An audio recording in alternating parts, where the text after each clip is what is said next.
And the big boys of the GSM club have decided to take the fight over dual technology all the way to the Supreme Court. After the Supreme Court verdict on 2G licenses that did raise doubts over the fate of dual tech spectrum, the GSM lobby will now file a petition in the Supreme Court challenging the grant of dual tech spectrum to Reliance Communications and Tata Tele. Gauri Dwivedi now joins in with all the exclusive details. Gauri.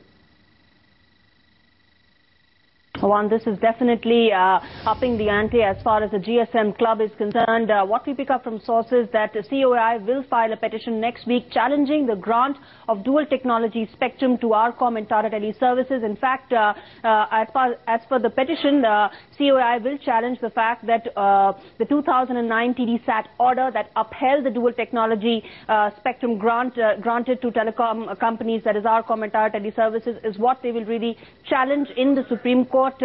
In fact, the plea is quite clear. The fact that the Supreme Court verdict on February 2nd said that DOT actions between October 2007 and September 2008 were capricious in nature and did not really follow the rule of law. And that is exactly what the COAI petition will also really pick on. The fact that dual technology spectrum came during that period, and there was a lot of policy flip-flop that happened around that time, which is why they feel this dual technology spectrum that was granted to these two telecom companies should now be withdrawn. In fact, the plea is quite clear that the loss to the exchequer on account of awarding dual technology spectrum to these companies was 57,000 crore rupees.